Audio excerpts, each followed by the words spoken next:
Idul Adha itu dari kata id itu kembali banyak nikmat atau terulangnya nikmat-nikmat yang diberikan oleh Allah Subhanahu wa taala. Kemudian Al-Adha ini banyak yang mengatakan terkait dengan ibadah penyembelihan kurban, disebut Idul Adha atau Idul Kurban. Saya cerita sedikit tentang sejarah Idul Adha. Dulu ada seorang malaikat yang menjelma sebagai manusia dan beliau ini komunikasi dengan Nabi Ibrahim. Sebelum saya cerita jauh, saya katakan juga saya ingatkan lagi bahwa cara berpikir kita sebagai mukmin itu harus berpikir awalal khilqah. Awal kita dijadikan oleh Allah Ta'ala, yaitu Nabi Adam materinya dari tanah, nyatanya bisa jadi Nabi Adam. Kita dari sperma, nyatanya bisa jadi manusia. Dengan konstruksi yang sempurna. Dengan cara seperti ini, nanti bayangkan kekuasaan Allah yang tidak terbatas menjadi mudah. Saya teruskan, si malaikat tadi tanya ke Nabi Ibrahim, saya minta kambing kamu. Oh ya, silahkan. Asal kamu melantunkan kalimat tasbih, terus dibaca tasbih, indah sekali, merdu, terus bisa minta tambahan kambing, ya. Sampai beberapa kali. Demi Allah, ini baru kambing, baru hewan. Andaikan anak saya pun, kalau demi Allah saya kurbankan. Singkat cerita, versi riwayat ini, suatu saat Nabi Ibrahim diuji dengan dimintanya anak untuk dikurbankan. Ketika beliau atas nama seorang bapak agak keberatan, terus diingatkan ulang oleh Allah Ta'ala, janji beliau demi Allah, anak pun saya kurbankan. Walhasil akhirnya beliau melakukan itu. Dan karena Allah hanya menguji, tidak niat betulan supaya anak itu disembelih, akhirnya diganti oleh kambing. Jadilah tradisi kurban itu pakai kambing. Kemudian secara fikih ada padanan-padanan yang cukup menggantikan kambing, yaitu ada sapi, ada unta, dan seterusnya, dan seterusnya. Yang menarik dari sekian referensi yang saya baca, dan ini harus disosialisasikan lah. Sebagian versi itu adalah bahwa Nabi Ibrahim ketika diangkat di alam malakut, di alam langit sana, itu ketemu Allah, kemudian Allah tanya, Ibrahim, banyak hamba-hambaku yang durhaka, tidak tahu saya sebagai Tuhannya. Terus kata Ibrahim, usul ya fa'amidhum, bunuh saja ya Allah. Setelah itu tanya lagi, ada yang pezina, ada yang koruptor, ada yang pokoknya dosa-dosa yang buruk sekali. Dan di semua itu Nabi Ibrahim usul, mereka hidup di bumi engkau ya Allah, makan rezekimu ya Allah, maka mereka enggak sopan sekali, enggak ngerti engkau. Terus singkat cerita minta itu diadab, siksa. Suatu saat versi referensi ini di kitab Hikam, kalau di kitab saya halaman 15 juz 2, suatu saat Nabi Ibrahim itu diminta sama Allah menyembelih Ismail. Kita ini penting sekali. Setelah disuruh menyembelih Ismail, Nabi Ibrahim komplain. Ya Allah, ini anak saya, samratu fuadi, buah hati saya, kenapa engkau seenaknya minta saya sembelih? Gitu. Gak bisa ya Allah, ini samratu fuadi, buah hati saya. Terus kata Allah, orang-orang yang durhaka yang kamu usulkan supaya saya bunuh, itu hamba saya menciptakan mereka, dan saya mencintai mereka, karena itu ciptaan saya. Anda enak saja usul saya matikan, saya bunuh.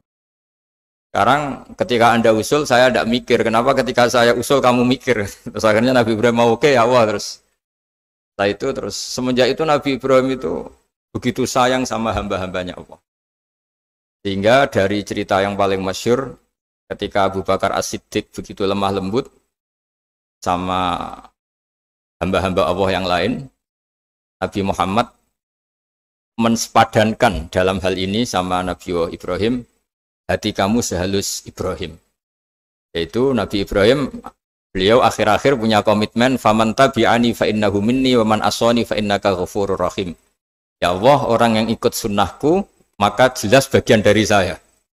Dan yang sedang durhaka, waman asoni, saya harapkan fa innaka ghafurur rahim. Engkau Maha Pengampun, Maha Penyayang. Semenjak itu menjadi sunnatan mutaba'ah bahwa agama ini agama rahmatan lil alamin, bahwa melihat kemungkaran, melihat kebodohan, ketimpangan, itu komitmen kita ini membenahin, bukan menghabisin. Melihat kesalahan, komitmen kita ini in uridu ilal islaha mastata'tu. Komitmen kita ini ingin lebih baik, bukan mengacaukan dunia ini. Semenjak itu terus syariat-syariat Islam disebut anit tabi millata Ibrahim Hanifah, bahwa kita mengikuti millahnya Ibrahim.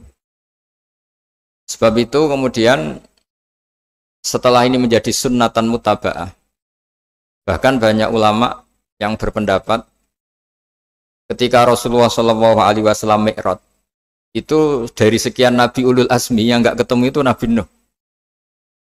Nabi Nuh alaihissalam, padahal termasuk Nabi Ulul Azmi.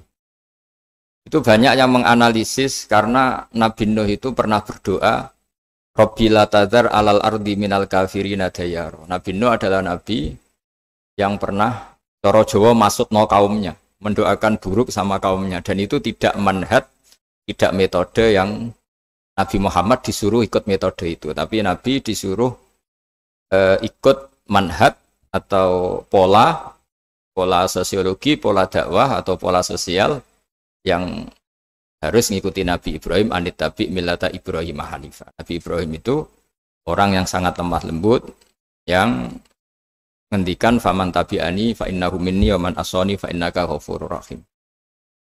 Sebab itu teman-teman yang di Kanada, yang di mana-mana, kita ngikuti status ilmu hakikat. Di ilmu manusia, negara ini milik Kanada, milik Amerika, milik Eropa misalnya, atau milik mana sajalah. Tapi di status ilmu hakikat, semua itu milik Allah. Sehingga di antara ciri khas Islam adalah kalau dulu agama-agama lain harus salat di tempat peribadatan mereka. Islam mengatakan ju'ilat lanal ardu kulluha masjidan. Semua bumi Allah itu masjid, tempat sujud. Sehingga orang Islam fa'enama adrokatu sholat, kamu kapan saja ketemu waktu sholat, ya sholat. Semua bumi Allah itu tempat sujud. Sehingga suatu saat sahabat yang biasa siaha, biasa hidup di perantauan, Nabi memberi nasihat, al-bilad biladullah wal ibad ibadullah, fahaitsuma asabta khairan fa'akim. Semua negara itu milik Allah, semua hamba dimanapun juga hamba Allah. Kamu di mana saja mendapatkan kebaikan, ya silakan berdomisili di situ. Saya pernah di Korea, itu asik karena itu yang orang-orang katanya teman-teman, saya ini di rumah itu enggak kiai, Gus. Sering di sawah, sering di Tegal. Gara-gara di Korea jadi mufti gitu. Karena enggak ada kiainya gitu. Jadi orang-orang yang enggak jadi kiai di Jawa, mungkin kalau di luar Jawa atau di luar Indonesia malah jadi kiai gitu. Artinya gini, pentingnya jadi kiai bukan menjadi gagah, itu enggak, tapi begini. Dulu bawaannya rakyat itu kan kalau ke masjid komplain, ada masjid bocor kayak ada keran yang kurang baik. Tapi kalau sudah jadi kiai itu tahu rasanya. Betapa nata masjid itu susah, ngelola masjid itu susah, nyari imam itu juga susah, melanggengkan jamaah juga susah. Jadi pentingnya jadi kiai itu bukan gagah-gagahan jadi imam, tapi bertanggung jawab atas proses yang berjalan. Jika dulu di antara nasihat bapak saya, bapak itu termasuk orang yang nggak suka sama orang tawadhu, orang yang sopan. Dulu saya juga iskal itu janggal. Kata bapak, wong tawadhu itu apik, orang sopan itu baik. Tapi biasanya itu cara orang menghindari tanggung jawab. Disuruh jadi kiai nggak mau. Tapi kalau ada kiai salah komplain itu. Disuruh jadi menteri nggak mau, kalau ada menteri salah komplain itu. Disuruh jadi apa nggak mau. Kesannya tawadhu, tapi sebenarnya hanya menghindari tanggung jawab. Disuruh pidato nggak mau, disuruh jadi MC nggak mau. Tapi kalau ada orang salah komplain itu. Jika kata bapak tawadhu itu baik, asal tawadhu betul. Gitu. Tapi kebanyakan nggak, tawadhu itu menghindari tanggung jawab sambil cari salahnya orang lain. Nah ini yang tawadhu yang akhirnya kurang baik. Nah teruskan, jadi Nabi Ibrahim ini panutan yang luar biasa. Beliau adalah orang yang alami sekian proses sosial yang akhirnya diakui sebagai Khalilur Rahman, orang yang sangat dicintai Allah Ta'ala. Di antara sebab dicintainya Nabi Ibrahim adalah seperti yang dialami Nabi Adam. Nabi Adam ketika turun di bumi, itu keresahan pertama itu bukan karena kurang makanan atau kurang minuman, itu enggak. Beliau turun di bumi mendapati bangsa yang lain, kalau dalam kitab disebut Banul Jan. Itu dia janggalnya Masya Allah. Ini orang makhluk-makhluk ini kok tidak kenal sama Allah yang menciptakannya. Kan aneh ya kalau kita hidup di Kanada terus nggak tahu PM-nya siapa, Perdana Menterinya siapa, kita hidup di Indonesia nggak tahu presidennya siapa. Itu kan aneh. Kita hidup di kampung nggak ngerti lurahnya siapa aja aneh. Ini hidup di buminya Allah kok tidak tahu Allah itu siapa. Nggak pernah menyebut Allah. Padahal harusnya yang paling dikenal pertama itu ya zat yang menciptakan kita, menciptakan langit bumi dan sebagainya. Sehingga beliau itu gerutu itu komplain. Ya Allah ini enggak fair dunia ini, engkau yang menciptakan, engkau yang memberi rezeki, kemudian mereka enggak kenal engkau. Ini kata Nabi Adam alaihissalam. Barokahnya komplain itu, jadi komplain itu yang diridhoi Allah juga banyak. Akhirnya Allah meridhoi Nabi Adam, dosa-dosanya, salahnya itu diampuni. Ya ukuran seorang nabi beliau dianggap salah itu diampuni karena keresahan beliau itu takut Allah nggak dikenal.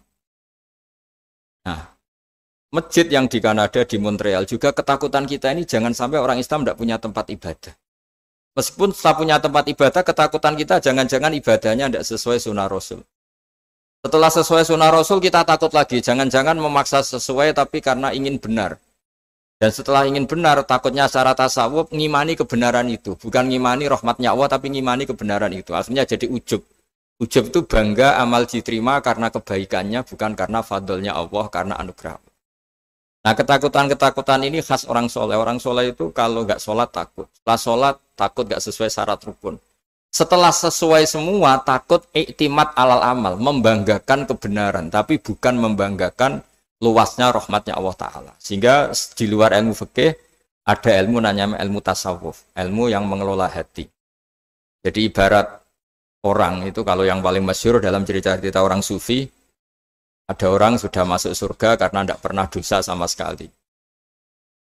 Ini cerita-cerita yang melegenda di dunia tasawuf. Tanya Allah, kenapa kamu masuk surga? Karena saya taat terus ya Allah, nggak pernah maksiat sama engkau. Berapa lama kamu hidup di dunia? 80 tahun. Ya sudah, karena taat kamu 80 tahun, ya surga kamu 80 tahun. Ya komplain, ya Allah katanya surga selamanya, kenapa ini hanya 80 tahun? Yang selamanya itu rahmat saya, kalau amal kamu kan terbatas 80 tahun, maka balasannya hanya 80 tahun. Nah semenjak itu beliau sadar, oh ya Allah, masuk surga itu fadlmu, anugerahmu, amal saya tidak ada bandingannya dengan surgamu. Nah ini jadi sehingga keyakinan ahli sunnah wal jamaah diantara ciri khasnya adalah masuk surga itu karena fadlnya Allah, karena anugerahnya Allah. Maksudnya itu, oke, kita amal, tapi amal kita tetap terbatas. Tidak memberi kontribusi pada kerajaan Allah, pada kedikjayaan Allah sebagai Tuhan. Yang tidak terbatas adalah fadlnya Allah Subhanahu wa Ta'ala. Nah, keresahan-keresahan ini kemudian yang diwariskan oleh para nabi ke ulama-ulama. Di keresahannya ulama itu mirip-mirip keresahan nabi. Nabi dulu itu sampai dakwah, sampai sosialisasi kebenaran itu takut Allah itu la yuzkaru fi mulki, Allah tidak disebut, tidak menjadi aktor. Kan tidak fair kita misalnya nempat di negara orang terus nggak tahu duta besarnya siapa, terus kalau ngurus paspor di mana, ngurus visa di mana. Ini sama, kita hambanya Allah tapi nggak pernah ngurus status kehambaannya. Harusnya kita ngurus status kehambaan kita dengan sholat, berarti kehambaan kita hidup. Dengan baca tasbih berarti kehambaan kita hidup.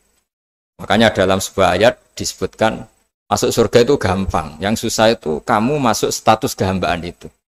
Makanya disebut ya aja Tuhan nafsul mutmainnah irji'i ila rabbiki radiyatan mardiyah. Pertama apa? Fadkhuli fi ibadi. Kamu harus masuk status sebagai hambaku dulu. Baru wadkhuli jannati, baru kamu masuk surga. Jadi orang boleh nikmati fasilitas negara lain kalau visa paspornya disahkan. Orang boleh masuk surga kalau status kehambaannya disahkan oleh Allah Subhanahu wa Ta'ala. Nah, lalu status kehambaan itu dimulai dari mana? Secara fisik kita sujud. Anggota tubuh yang begitu terhormat namanya kepala, kita tundukkan kepada Allah Ta'ala. Hati kita, akal kita yang ingin menguasai dunia misalnya, ambisi itu kita kalahkan untuk hanya tunduk kepada aturan-aturan Allah Subhanahu wa Ta'ala. Kekhawatiran kita akan menghadapi alam akhirat, nah ini yang penting. Nanti setelah kita mati kayak apa, jadi debu, jadi tanah, lalu bangkit kita gimana? Sebagaimana mukadimah saya, ingatlah an-nas'atil ula. Ingatlah penciptaan pertama, bahwa Allah punya reputasi menciptakan Nabi Adam dari tanah, dan di tubuh Nabi Adam itu tersimpan calon generasi berikutnya ila yaumil qiyamah. Kayak apa susahnya bikin Nabi Adam kalau andikan kita boleh berpikir. Bikin satu master manusia yang akan melahirkan manusia seluruh dunia. Ibaratnya chipnya itu sudah ada di punggung Nabi Adam. Dan itu materinya dari tanah. Dengan berpikir gitu, maka ketika kita meninggal, sudah jadi tanah, kembali lagi jadi manusia adalah hal yang mudah. Karena Allah punya reputasi menciptakan manusia super, yaitu Nabi Adam dari tanah. Jika setiap kali kita iskal janggal terhadap kekuasaan Allah, kata Allah Ta'ala, Qul yuhihal ladzi ansha'aha awwala marrah. Kalau kamu janggal terhadap kemampuan saya, kemampuan kami menghidupkan tulang belulang yang sudah rapuh, sudah hancur, maka ingatlah reputasi saya, kata Allah, reputasi kami menciptakan Adam dari tanah.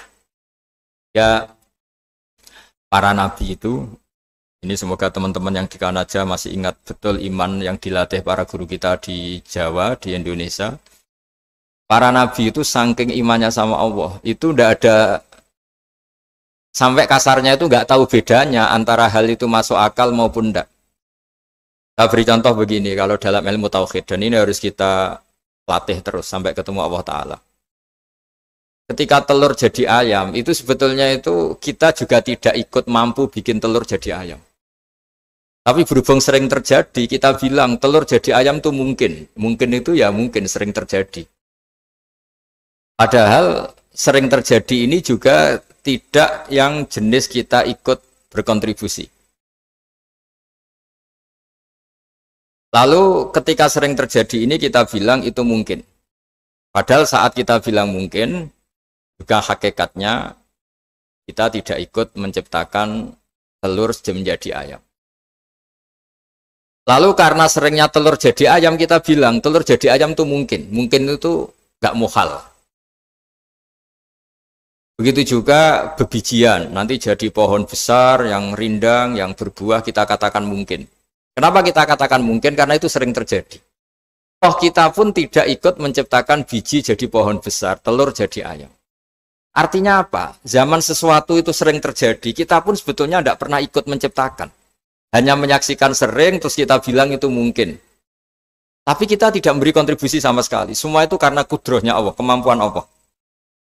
Lalu ketika ada orang yang bilang batu ini bisa melahirkan onta, kita bilang mohal, batu itu tidak mungkin melahirkan onta. Tapi kalau seorang nabi itu nggak tahu bedanya antara batu melahirkan onta dengan indukan onta melahirkan onta. Karena nabi-nabi itu makomnya sudah sangat tinggi. Ketika onta induk melahirkan onta juga tidak atas kemampuan onta induk. Onta induk tidak punya kemampuan menciptakan onta. Juga karena kudrohnya Allah Ta'ala. Sehingga kalau batu mengeluarkan onta juga mungkin kalau Allah menghendaki. Hingga ketika Nabi Soleh diminta kaumnya, apa bukti engkau Nabi? Tunjukkan ayat kalau engkau Nabi. Yang kamu minta apa? Seekor onta keluar dari batu besar ini. Nabi Soleh dengan entengnya berdoa sama Allah dan keluarlah onta keluar dari batu. Nah itu makom yang paling tinggi. Makom paling tinggi itu kita mendudukkan Allah sebagai zat yang tidak terbatas kudrohnya. Hingga para nabi itu terus punya mukjizat. Nah, mukjizat itu untuk mengingatkan ulang bahwa Allah itu tidak terbatas kemampuannya. Bagaimana unta keluar dari batu besar zaman Nabi Soleh, zaman Nabi Muhammad air keluar dari jemarinya Rasulullah SAW, Nabi Ibrahim dibakar tidak mempan, tetap sehat, tetap bugar. Karena semua ini sebagai bukti bahwa kudrohnya Allah tidak terbatas. Iman-iman seperti ini harus kita jaga. Apapun rasionalitas kita, dan meskipun kita selalu rasional, tetap menyisakan iman bahwa kudroh Allah itu tidak terbatas. Sehingga ketika ada cerita kematian orang soleh itu ditangisi langit dan bumi, kita tidak usah iskal, tidak usah janggal. Masa bumi bisa menangis? Karena kita yang sekarang bisa nangis adalah materinya dari tanah. Materinya dari bumi. Terus iman ini kita jaga sehingga kalau kita yasinan, masih ingat, Allah kalau mengingatkan kudrohnya yang tidak terbatas, manusia disuruh ingat, Qul yuhyihal ladzi ansha'aha awwala marrah. Kamu harus ingat bahwa Allah itu yang menghidupkan kamu menghidupkan semuanya ketika kamu belum menjadi seperti ini. Jadi intinya itu kita ingat meskipun telur itu lazim jadi ayam, tetap tidak karena kudrohnya ayam itu, tapi karena kudrohnya Allah. Indukan unta melahirkan anak unta juga bukan kemampuan indukan unta, karena ini juga makhluk yang lemah, tapi juga kemampuan Allah Subhanahu wa Ta'ala. Jika dengan demikian kita termasuk hamba Allah sesuai target yang diingatkan Allah. Falamma tabayyana lahu qala a'lamu annallaha ala kulli syai'in qadir. Hamba Allah yang baik adalah hamba ketika menyaksikan fenomena apapun, semua itu li ta'lamu annallaha ala kulli syai'in qadir wa annallaha qad ahata bi kulli syai'in ilma. Apapun di alam raya ini semuanya itu bukti bahwa Allah ala kulli syai'in qadir, Allah kuasa dan Allah meliputi semua makhluknya dalam pandangannya, dalam pantauannya. Jadi saya mohon teman-teman yang di Montreal, yang di Kanada juga di manapun harus ingat status hakikat bahwa al-bilad biladullah wal ibad ibadullah fa haitsuma asabta khairan fa'akim. Negara hakikatnya milik Allah, semua hamba juga milik Allah. Di mana saja kamu berada dan menemukan kebaikan, silahkan hidup di situ. Tentu dengan sosialisasi yang baik, baik dengan non-muslim maupun dengan muslim, karena Allah mengajarkan waqulu linnasi husna. Ajaran Islam adalah rahmatan lil alamin, rahmat bagi semua. Tentu tidak henti-hentinya kita menjelaskan kebenaran yang diinginkan oleh Allah Subhanahu wa Ta'ala. Saya kira demikian karena juga ini di sini sudah malam. Jadi saya mohon maaf mungkin tidak bisa ikuti tanya jawab karena di sini sudah malam, apalagi tadi habis takziah saya karena ya ada mas saya yang sudah sepuh sekali wafat, terus tadi barusan datang, jadi mohon maaf tidak mengikuti acara mulai pertama. Tapi saya mohon ayat-ayat Quran yang saya terangkan tadi bahwa untuk mensifati Allah kudrohnya tidak terbatas. Ingatlah bahwa kita yang secerdas ini, yang sehebat ini, kita semua manusia yang cerdas begini, matanya bisa melihat, hatinya bisa merenung, otaknya bisa berpikir cerdas, itu dari materi tanah. Dan Allah mampu. Allah bisa bikin orang miliatan gini dari satu orang manusia namanya Nabi Adam. Kayak apa susahnya bikin konstruksi Nabi Adam kalau boleh dibahasakan. Dan itu Allah punya reputasi mampu.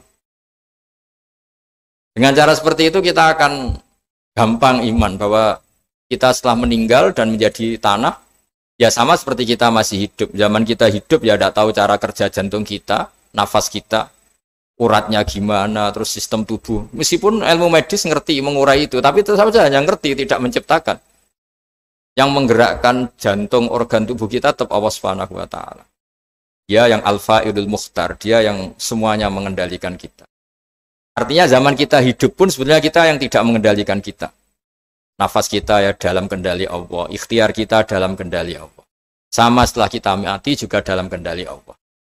Ya guru-guru kita semuanya melatih inna sholati wa nusuki wa mahyaya wa mamati lillahi rabbil alamin. Hakikat ibadah kita, hakikat hidup kita, hakikat mati kita, semuanya tidak dalam kendali kita.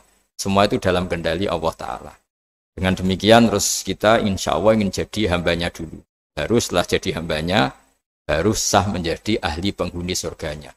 Wadkhuli fi ibadi, baru wadkhuli jannati. Masuklah berstatus sebagai hambaku, baru engkau, kalian semua layak menjadi penghuni surgaku.